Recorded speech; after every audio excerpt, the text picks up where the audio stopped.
उत्तराखंड की सियासत में आज बड़ा परिवर्तन हुआ। सीएम त्रिवेंद्र सिंह रावत ने इस्तीफा दे दिया। 2022 में उत्तराखंड में विधानसभा के चुनाव होने वाले हैं और ऐसे में अचानक मुख्यमंत्री का इस्तीफा देना हैरान करता है।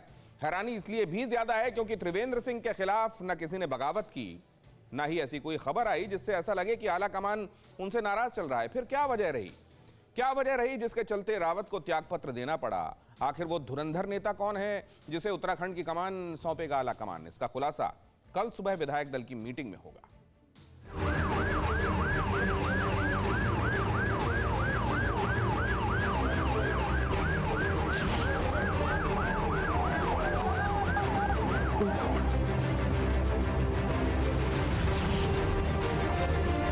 मैं अभी माननीय राज्यपाल को अपना त्यागपत्र सौंप करके आ गया हूं। 9 दिन कम रह गए 4 वर्ष पूरा होने में।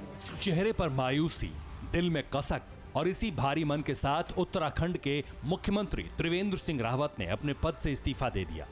पार्टी ने विचार किया और संयुक्त रूप से, सामूहिक रूप से ये निर्णय लिया कि मुझे अब किसी और को ये मौका देना चाहिए। अब विधायक दल की बैठक होगी, नए मुख्यमंत्री के चेहरे पर मुहर लगेगी। 2022 के चुनाव से पहले उत्तराखंड में किसी नए नेता की ताजपोशी होगी। लेकिन सबसे बड़ा सवाल यह है कि त्रिवेंद्र सिंह रावत को इस्तीफा क्यों देना पड़ा? कैसे सीएम रावत की कुर्सी पर संकट मंडराया? क्यों देवभूमि में सियासी उठापटक मची? आखिर वो कौन सी वजह थी जिसके चलते त्रिवेंद्र सिंह रावत को 5 साल पूरे होने से पहले ही मुख्यमंत्री की कुर्सी छोड़कर दूसरे को मौका देने के लिए मजबूर होना पड़ा? आखिर वजह क्या रही? नहीं, देखिए ऐसा है, मैंने कहा कि ये सामूहिक निर्णय होता है और इसका बहुत अच्छा जवाब आपको दिल्ली जाना पड़ेगा उसके लिए।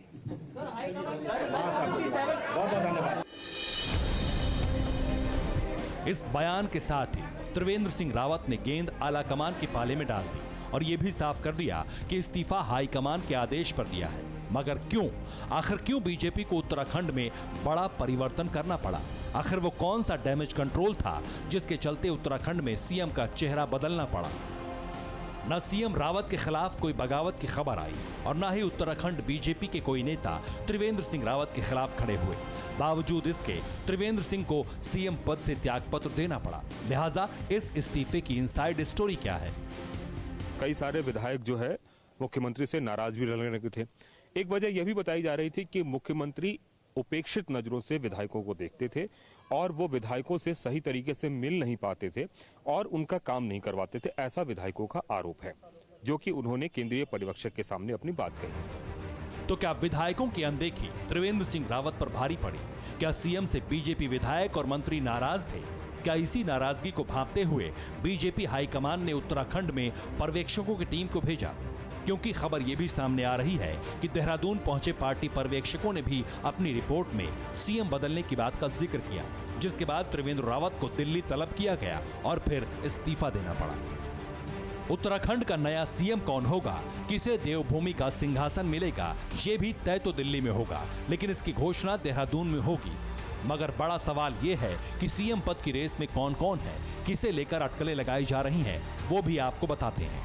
सीएम पद की रेस में 3 चेहरे शामिल हैं। पहला धन सिंह रावत, दूसरा अनिल बलूनी और तीसरा अजय भट्ट। बताया जा रहा है कि त्रिवेंद्र सिंह रावत के बाद पार्टी के सामने बड़ी समस्या इस बात की है कि अगला मुख्यमंत्री कौन चुने। इसमें पार्टी कास्ट कॉम्बिनेशन, फिर इलाके की राजनीतिक स्थिति सबको ध्यान में रख रही है।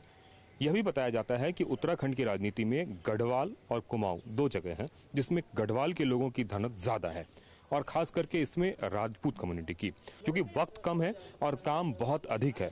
ऐसे में कई सारे ऐसे फैक्टर्स हैं जिनको ध्यान में रखते हुए मुख्यमंत्री का चयन करना है और जिसके लिए पार्टी गंभीरता से विचार कर रही है।